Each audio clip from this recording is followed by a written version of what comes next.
بسم اللہ الرحمن الرحیم۔ السلام علیکم ناظرین، امید ہے خیریت سے ہوں گے۔ آج 3-4 ایشوز جن پہ ہم نے گفتگو کرنی ہے۔ ایک تو نیب ترامیم کہ اس کے مقدمے میں سپریم کورٹ حتمی نتیجے کے نزدیک پہنچ گئی ہے۔ دوسرا قیدی نمبر 804، اس نے پاکستان کی تاریخ تبدیل کر دی۔ تیسرا جو اگلا موضوع ہمارا ہے وہ سائفر مقدمے کے حوالے سے کہ جج صاحب چھٹی پہ چلے گئے، اور اس سے اگلا ہمارا موضوع ہے کہ خواجہ آصف صاحب نے بیان دیا ہے کہ شہباز شریف اور اسحاق ڈار فوری واپس آئیں، اور ساتھ ہی انہوں نے کہا کہ نواز شریف کو بھی اکتوبر میں ضرور واپس آنا چاہیے۔ اگلا موضوع جس پہ ہم بات کریں گے وہ قانون، انا للہ و انا الیہ راجعون، اور صداقت علی عباسی راولپنڈی کے ایک علاقے سے سابق امن نے انہیں غائب کیا گیا ہے، ان کے حوالے سے بھی بات کریں گے۔ ناظرین، نیب ترامیم جس کے نتیجے میں درجنوں مقدمات جو اربوں کھربوں روپے کے مقدمات تھے اور جو ثابت شدہ کیسز تھے، جن مقدمات میں صبح فرد جرم لگنی تھی اور فرد جرم والے مجرم کو یا ملزم کو وزیر اعظم پاکستان کا حلف دلوا دیا گیا، اور جن پہ بے شمار مقدمات تھے، 11 ارب روپے سے زیادہ کے معاملات تھے، وہ ایسے تالی پہ تالی مار کے ہاتھ پہ ہاتھ مار کے یہ جا اور وہ جا۔ وہ ترامیم جن سے ایف آئی اے، نیب، اینٹی کرپشن، بہت سارے اداروں سے بے شمار مقدمات واپس ہو گئے، ختم ہو گئے، اس کو چیلنج کیا گیا، اور سپریم کورٹ آف پاکستان نے بڑی طویل سماعت کرنے کے بعد بے شمار تاریخ پیشیاں اس میں گزری، اور جو اس کے فریقین تھے انہوں نے اپنا سیر حاصل بحث کی، اور اب یہ نتیجہ خیز ہونے جا رہا ہے مقدمہ۔ اور اس پہ جو کمنٹس آئے ہیں، جو دونوں طرف سے بحث مباحثے کے درمیان جو چیزیں سامنے آئی ہیں کہ یہ کیسے ممکن ہے کہ آج جو قانون بنایا جا رہا ہے وہ جو آج سے 10 سال پہلے جو کچھ ہو گیا ہے اس پہ بھی لاگو ہوگا، یہ نہیں ہو سکتا۔ اس کا یعنی ریٹروسپیکٹو ایفیکٹ قانونی طور پہ نہیں ہوگا۔ تو دیکھیے، اس پہ آج یا کل جو بھی فیصلہ آتا ہے، اس پہ پھر پاکستان کی میں سمجھتا ہوں کہ تاریخ بھی لکھی جائے گی، اور پاکستان کی قسمت کا بھی یہ فیصلہ اسی سے منسلک ہے۔ ناظرین، قیدی نمبر 804 نے پاکستان کی تاریخ تبدیل کر دی۔ اس سے پہلے پاکستان کی تاریخ یہ تھی کہ ہمیشہ جو سیاسی لوگ تھے، یا جرنیل بھی ہم نے دیکھے، بادشاہ بھی ہم نے دیکھے، کہ جب وہ حوالاتی بنے یا قیدی بنے تو وہ بیمار ہو گئے، اور انہیں پھر بیماری کی وجہ سے مختلف رعایتیں ملی، کوئی باہر چلا گیا، کوئی بھاگ گیا، کسی نے توبہ کر لی، کسی نے معافی نامہ دے دیا۔ پاکستان کا پہلا قیدی ہے اور پہلا حوالاتی ہے۔ اب چونکہ قیدی نمبر 804 والا سٹیٹس ختم ہو گیا، اس میں ان کی ضمانت ہو گئی ہے، اس وقت وہ حوالاتی ہیں۔ عمران خان پاکستان کے واحد پہلے اس بڑے قد کاٹ کے آدمی ہیں کہ جنہوں نے جس دن سے انہیں گرفتار کیا گیا ہے، ایک دن کے لیے بھی اپنی کسی بیماری کا، اپنی کسی کمزوری کا، اپنی کسی اور ایسی مجبوری کا اظہار انہوں نے نہیں کیا، بلکہ انہوں نے یہ کہا کہ مجھے، حالانکہ وہ سابق وزیر اعظم پاکستان ہے، اور پڑھائی لکھائی کے حساب سے بھی گریجویٹ کے لیے بی کلاس ہوتی ہے، اور جو ٹیکس پیئر ہو ایک خاص لیول پہ اس کے لیے بی کلاس ہوتی ہے، پھر جو پاکستان کے جو اسٹیبلشمنٹ میں اگر کوئی بندہ ایک خاص گریڈ رکھتا ہے اس کے لیے بھی، صدر پاکستان ہے، وزیر اعظم ہے، وزیر اعلیٰ ہے، کوئی وزراء ہیں، تو ان کے لیے بھی ایک کلاس، بہتر کلاس ہوتی ہے، لیکن ان کو کوئی بہتر کلاس نہیں دی گئی، اور اس پہ بہت شور بھی مچا، پوری دنیا میں اس پہ بات ہوئی۔ تو عمران خان صاحب نے کہا کہ مجھے بے شک اس سے بھی بدتر کوئی کلاس، سی کی بجائے ڈی کلاس اگر مجھے دے دیں تو تب بھی میں نہ اپنا موقف تبدیل کروں گا، نہ اپنے حقیقی آزادی والے جہاد سے واپس آؤں گا، اور نہ میں اپنا وہ مقام چھوڑتا ہوں، اور نہ میں چور چکار کے ساتھ بیٹھ کے کوئی گفتگو کرنے کے لیے تیار ہوں۔ ہاں، ریاست کے لیے بات ہو سکتی ہے، الیکشن کے لیے بات ہو سکتی ہے، اور پاکستان کے لیے بات ہو سکتی ہے، لیکن اس کے کم لیول پہ کسی معاملے میں بات نہیں ہو سکتی۔ اب جو زیادتی ہوئی ہے وہ یہ ہوئی ہے کہ جس طرح سے ہمایوں دلاور صاحب نے ٹرائل کرتے ہوئے اجلت کی، اب جہاں سائفر کیس جہاں چل رہا ہے، جعلی کیس چل رہا ہے، جھوٹا کیس چل رہا ہے جو بے بنیاد کیس ہے، کسی طور پہ بھی وہ بنتا ہی نہیں ہے، وہاں کے جج صاحب نے اگرچہ انہوں نے کہا تھا کہ میں معین دلاور نہیں ہوں، لیکن یہ بات کہنے کے 2 دن بعد جب تاریخ پیشی تھی 4 تاریخ کو پتہ چلا کہ وہ چھٹی چلے گئے، اور چھٹی بھی 1 آدھ دن کی نہیں، 2 دن کی نہیں، ہفتے پورے کی چھٹی ہے۔ اب دلچسپ بات یہ ہے کہ کاریگروں نے جب یہ اس کورٹ کو ڈیزگنیٹ کیا اس نئے قانون کے لیے، تو وہ اس میں اس ایک ہی جج صاحب موجود ہیں، ان کا کوئی الٹرنیٹ نہیں ہے، ان کو کوئی ڈیوٹی جج نہیں ہے، ان کی عدم موجودگی میں ریمانڈ دینا ہو، کوئی اور ضمانت ہو، کوئی اور چیز ہو، ٹرائل کون کرے گا، کیا ہوگا، کچھ نہیں ہے، بالکل معاملات خاموشی ہے۔ اور اس حوالے سے جب کل عمران خان صاحب کے وکلاء نے بیل کے حوالے سے، جو اس وقت ڈیوٹی جج وہاں پہ تھے کوئی، تو وہ ان سے بات کی تو انہوں نے کہا میں فلاں کورٹ کی حد تک جو ڈیوٹی جج ہوں، لیکن جو یہ نئی جو عدالت ہے، نیا جو قانون ہے، اس کے تحت مجھے ڈیزگنیٹ نہیں کیا گیا ڈیوٹی جج، اس لیے پھر وہ اس حوالے سے بھی اسلام آباد ہائی کورٹ کی جو انتظامی سائڈ ہے اس سے رجوع کر لیا گیا کہ یہ جو سکم رکھا گیا ہے، یہ جان کے رکھا گیا ہے یا کیا ہے، صحب ہے، تو اس کو بھی دور کیا جائے۔ بہرحال نتیجہ یہ کہ خان صاحب کی ضمانت 1 ہفتے کے لیے اور تاخیر کا شکار ہو گئی۔ ناظرین، خواجہ آصف نے کہا ہے کہ شہباز شریف اور اسحاق ڈار کو فوری طور پہ پاکستان واپس آ جانا چاہیے۔ اسی سانس میں انہوں نے یہ بھی کہا کہ نواز شریف کو بھی اکتوبر میں ضرور پاکستان واپس آنا چاہیے۔ ناظرین، اس وقت جو صورتحال ہے، پی ڈی ایم کی جو ہی حکومت گئی، وہ جس طرح سے آپ کو یاد ہوگا نا کہ 2018 میں جب ان کی حکومت گئی تھی تو اس وقت جو ان کے وزیر خزانہ بھی اور وزیر اعظم جو تھے، انہوں نے یہ کہا تھا کہ آج ہم بجلی اس انداز پہ چھوڑ کے جا رہے ہیں، کل سے لوڈ شیڈنگ شروع ہوتی ہے تو ہمارے ذمہ داری میں نہیں ہے۔ تو اسی طرح سے جس دن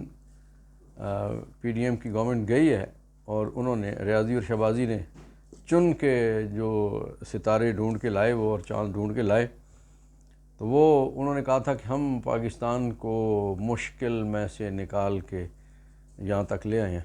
اچھا، دلچسپ بات یہ ہے کہ جس ملک نے ہمارے ایشیا کے اس علاقے میں، سری لنکا نے ڈیفالٹ کیا تھا، وہاں پہ ڈالر 222 تک پہنچا، اور جس ملک کو یہ کہتے ہیں کہ ہم نے ڈیفالٹ سے بچا لیا ہے، ڈالر 224 سے 234 36 اور 250 میں بھی عملاً کھلی مارکیٹ میں میسر نہیں ہے، لیکن 224 سے اوپر کا بک رہا ہے۔ تو اس لیے یہ کس ڈیفالٹ سے انہوں نے بچایا ہے کہ مہنگائی کہاں چلی گئی، پیٹرول کا ریٹ کدھر ہے، تیل کا ریٹ کدھر ہے، اور ڈالر کا ریٹ کدھر ہے، میں سوری 2 کہہ رہا تھا، وہ 300 سے پلس 324 اور 330 336 350، یعنی مختلف ریٹ ہیں اس وقت۔ کوئی فکس کسی ریٹ پہ ڈالر نہ دستیاب ہے اور نہ کوئی لوگوں کو میسر ہے۔ البتہ وہ لوگ یہ بتا رہے ہیں کہ جب کراچی کا اسٹاک ایکسچینج کھلتا ہے تو لوگ پیسے لے کے تو گاڑیوں میں آتے ہیں، اور جیسے منڈی کی بولی لگتی ہے ایسے بولی لگا کے تو افغانستان، ایران، آگے پیچھے وہ ڈالر سارا چلا جاتا ہے، جس کو روکنے کے لیے کوئی میکنزم بنانے میں یہ حکومت ناکام رہی۔ اور پھر دیکھیے کہ ایک اور جو کل بھی ہم نے بات کی تھی کہ چینی بم، چینی اس وقت پاکستان میں 250 روپے اور 250 اور 280 روپے تک بھی مختلف علاقوں میں، خاص طور پہ بلوچستان کے اضلاع میں اس قدر مہنگی چینی بک رہی ہے جس کا حساب نہیں ہے۔ تو جو تفصیلات ہیں آپ کے علم ہے کہ جو 4-6 فیملیاں ہیں جن کے پاس چینی کی ساری ملیں، اور اس وقت جن کو چینی چور کہا گیا تھا، وہ سارے کے سارے ان کی گود میں بیٹھے ہوئے، ان کے ساتھ بیٹھے ہوئے ہیں، انہی کے ساتھی ہیں، انہی کے دوست ہیں، اور یہ سارے ایک ہی تھالی کے چٹے بٹے ہیں۔ تو یہ اس لیے وہ سارے، اب کون پیسے کما رہا ہے یہ لوگوں کو پتہ ہے۔ شریف فیملی کی ملیں ہیں، منشا فیملی کی ملیں ہیں، زرداری فیملی کی ملیں ہیں، ترین فیملی کی ملیں ہیں، اسی طرح سے کچھ اور لوگوں کے بھی ہیں، لیکن جو اکثریت ہے وہ انہی کی ہے جو پی ڈی ایم کے لوگ تھے۔ اس لیے اب اس وقت جو چینی میں جو کچھ کمائی کی جا رہی ہے، جتنی لوٹ مار کی جا رہی ہے، وہ ساری انہی کی جیبوں میں پیسے جا رہے ہیں۔ کہیں کوئی چیک کرنے والا نہیں ہے، کسی جگہ کوئی چینی کی سمگلنگ کو روکنے والا نہیں ہے۔ پاکستانی مسکین اپنی وطن کی چینی انہیں میسر اس وقت نہیں آ رہی ہے تو بہت مہنگی میسر آ رہی ہے، لیکن کوئی اس غریب قوم پہ رحم کرنے کے لیے تیار نہیں ہے۔ خواجہ آصف نے جو کہا ہے کہ بڑے لیڈروں کو واپس آ جانا چاہیے، اس کے پیچھے ایک خاص وجہ یہ ہے کہ اب حالات ایسے ہیں، لگ رہا ہے جس طرح سے بڑی ملاقاتیں بھی ہوئیں، اور اس کے بعد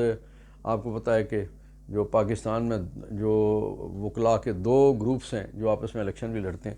ایک group supreme court of Pakistan میں اس وقت برسر اقتدار ہے، دوسرا پاکستان بار کونسل میں اس کی اکثریت ہے، لیکن دونوں اس بات پہ متفق ہیں کہ پاکستان میں فوری الیکشن ہونا چاہیے۔ اور ایک گروپ کا آج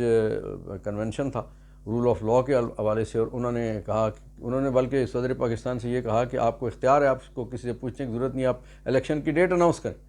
اور اسی انداز سے پرسوں 7 سپٹمبر کو دوسرے گروپ کا رول آف لاء پہ کنونشن ہے اسلام آباد میں ہی،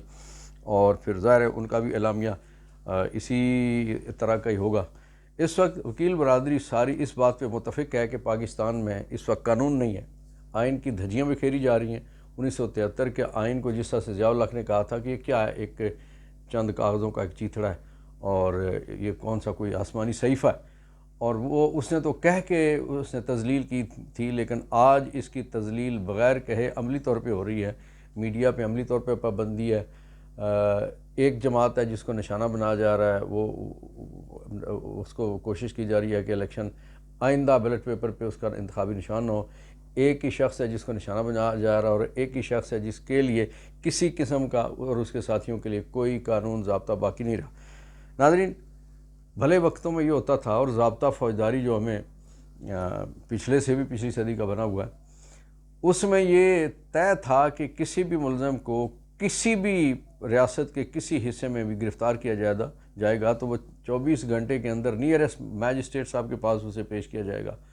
اور نیئرسٹ میجسٹریٹ اگر وہ کوئی بھی ہو تو وہاں سے راہداری ریمانڈ لے کے پھر اگلی، مثلاً ایک بندہ گلگت میں پکڑا جاتا ہے اور اسے آپ نے کراچی پیش کرنا ہے، تو گلگت میں نیئرسٹ میجسٹریٹ جو بھی ہوں گے، وہ وہ نائب تحصیلدار صاحب بھی ہو سکتے ہیں جنہیں میجسٹریٹ کا اختیار ہو، تو وہ پھر راہداری ریمانڈ دیتے ہیں، اور پھر وہ راہداری ریمانڈ کے ذریعے سے گلگت سے بندے کو کراچی شفٹ کیا جاتا ہے۔ یہ قانون ہے، یہی ضابطہ ہے، اور یہی چل رہا ہے پاکستان جب سے بنا ہے۔ لیکن اس وقت بدقسمتی یہ ہے کہ میجسٹریٹ کی بات تو دور کی رہی، سپریم کورٹ کی بات نہیں مانی جا رہی، ہائی کورٹس کی بات نہیں مانی جا رہی۔ ایک ہائی کورٹ ایک بندے کو چھوڑتی ہے تو دوسرے پراونس والے یا وفاق والے اسے اٹھا لیتے ہیں، وفاق چھوڑتا ہے تو کسی صوبے والے اس کو اٹھا لیتے ہیں۔ پرویز الہی صاحب کے ساتھ جو کھیل کھیلا جا رہا ہے، اس پہ اسلام آباد ہائی کورٹ بھی ملوث ہو چکی ہے، اور یہاں سے بھی مسٹر جسٹس طارق جہانگیری نے بڑا کنٹمپٹ آف کورٹ میں بھی انہوں نے بڑا زبردست فیصلہ بھی انہوں نے کیا ہے، اور اسی طرح سے لاہور میں بھی جسٹس امجد رفیق صاحب نے بھی اس پہ بہت سٹینڈ لیا ہے، لیکن کاریگریاں کی جا رہی ہیں۔ امجد رفیق صاحب کو اٹھا کے تو انہیں ملتان بھیج دیا گیا، اور نتیجتاً ساری عدالتوں کے کہنے کے باوجود پرویز الہی صاحب ابھی تک جیل کے اندر ہیں۔ ناظرین، یاد رکھیے، ریاست تب چل سکتی ہے کہ کسی آئین اور قانون پہ عمل درآمد کیا جائے۔ میں کیوں پاکستانی ہوں؟ میں نے ریاست کے ساتھ ایک وعدہ کیا،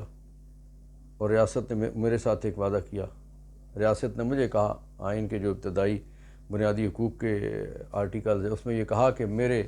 سیاسی حقوق ہیں، میرے مذہبی حقوق ہیں، میرے معاشی حقوق ہیں، معاشرتی حقوق ہیں،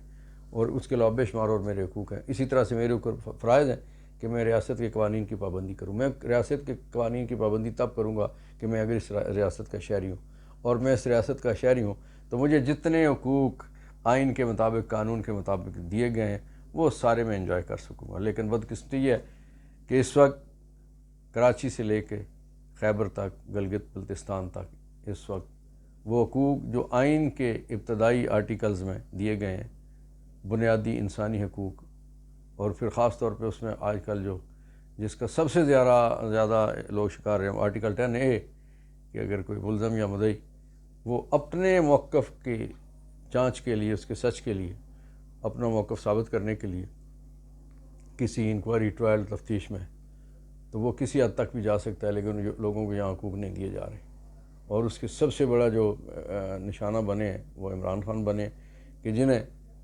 توشہ خانہ کیس میں اپنے گواہ، شہادت صفائی کے گواہ پیش کرنے کی اجازت نہیں دی گئی اور انہیں سزا دے دی گئی، اور اسی انداز سے اب سائفر کیس میں انہیں ایک ایسے انداز سے گرفتار کیا گیا کہ نہ مجسٹریٹ صاحب کے سامنے یا جج صاحب کے سامنے ملزم کو پیش کیا، اور نہ جج صاحب ملزم کے پاس کبھی تشریف لے کے گئے اسے بتانے کے لیے تمہیں گرفتار کیا گیا اور یہ تمہیں میں جیل بھیج رہا ہوں۔ ملزم کہاں تھا؟ دوسرے ڈسٹرکٹ میں بیٹھا ہوا، دوسرے پروونس میں بیٹھا ہوا تھا، اور اسلام آباد کی ایک عدالت اسلام آباد میں بیٹھے بیٹھے ملزم کی گرفتاری ڈال دیتی ہے۔ تو یہ جو کچھ ہو رہا ہے یہ قانون انا للہ و انا الیہ راجعون۔ ملک ایسے نہیں چلتا، ریاستیں ایسے نہیں چلتی۔ حضرت علی نے فرمایا تھا کہ جبر پہ کا نظام نہیں چل سکتا، کفر کا چل سکتا ہے۔ ہم تو اسلامی ریاست ہیں، ہمارے تو ابتدائیے میں یہ کہہ دیا گیا ہے کہ یہ اللہ اور اللہ کے رسول صلی اللہ علیہ وسلم کے احکامات کے مطابق اس حکومت کا نظام چلایا جائے گا، لیکن اللہ اور اللہ کے رسول صلی اللہ علیہ وسلم کے احکامات تو درکنار۔ جو انگریزوں کا قانون بنایا ہوا تھا، جو ضابطہ فوجداری اس وقت کا ہے، اور جو باقی ضابطے ہیں، ہم تو اس پہ بھی چلنے کے لیے بھی تیار نہیں ہیں۔ لیکن یہ زیادہ لمبا عرصہ اس طرح کی چیزیں نہیں چل سکتی۔ بہت سارے علاقے ایسے ہیں کشمیر میں، گلگت بلتستان میں حالات انتہائی مخدوش ہیں، دفعہ 144 لگا ہوئے، عملاً جیسے وہ کیا کہتے ہیں کہ کرفیو جیسی صورتحال ہے بے شمار خطوں میں۔ لوگوں نے بل جلا دیے ہیں، پیسے نہ دینے کا، بل نہ دینے کا لوگوں نے اعلان کر دیا ہے، اور یہ اعلان کوئی کسی ایک گھر میں بیٹھ کے نہیں ہوا، مسجدوں میں اعلانات کیے گئے اور بڑی سطح پہ اعلانات کیے گئے، اور بڑے بڑے عہدے اور عہدوں والے لوگوں نے یہ اعلان کیے۔ تو اس لیے پاکستان کو ایک ایسی غار میں دھکیلا جا رہا ہے جس کا کوئی روشن سرا نظر نہیں آ رہا۔ سوچنا پڑے گا کن کو، مجھے بھی، آپ کو بھی، اور بالخصوص وہ جن کے ہاتھوں میں معاملات ہیں، جو یہ درست کر سکتے ہیں۔ خدا را پاکستان کو اندھے غار میں جانے سے روکو، نہیں تو یہ ریاست جس طرح سے عمران خان صاحب نے جیل میں سے کہا ہے کہ میں ایک چھوٹی جیل میں اور میرے پاکستانیوں آپ بڑی جیل میں، انہوں نے ایک خط بھی لکھا، اس پہ انشاءاللہ اگلے کسی بھی ولاگ میں ہم بات کریں گے۔ انہوں نے پاکستانیوں کو امید دلائی ہے کہ آپ نے حوصلہ نہیں ہارنا، لا تقنطوا من رحمت اللہ، اللہ کی مہربانیوں سے کبھی نا امید نہیں ہوتی۔ اور مسلمان تو وہ جیسے قائد اعظم رحمۃ اللہ علیہ کی ایک تقریر سنواتے ہیں، بڑے گرجدار لہجے میں فرماتے ہیں کہ مسلمان کبھی مصیبتوں سے گھبرایا نہیں کرتا۔ تو یہی عمران خان صاحب نے جیل سے کہا ہے کہ نہ میں گھبراؤں گا، نہ جھکوں گا، اور نہ میں کل رکا تھا نہ رکوں گا، نہ آئندہ رکوں گا، نہ اس وقت رکا ہوں، نہ کل بکا تھا نہ جھکا تھا، نہ آج جھکوں گا بکوں گا، اور نہ آئندہ کے لیے میرا کوئی ایسا۔ میں حقیقی آزادی کے لیے کل کھڑا تھا، آج بھی کھڑا ہوں، کل بھی کھڑا رہوں گا، اور قوم سے امید ہے کہ قوم میرے ساتھ کھڑی رہے گی۔ اور یقین کیجئے کہ قوم کا یہ حال ہے کہ قوم عمران خان کے لیے آنکھیں بچھائے انتظار کر رہی ہے، منتظر ہے کہ کس دن وہ اپنے کپتان کے لیے الیکشن میں مور لگائیں گے اور اس کو ایک دفعہ پھر انشاءاللہ 2/3 میجارٹی سے اقتدار میں لائیں گے۔ اللہ آپ کا، میرا، پاکستان کا حامی و ناصر ہو۔ پاکستان پائندہ باد۔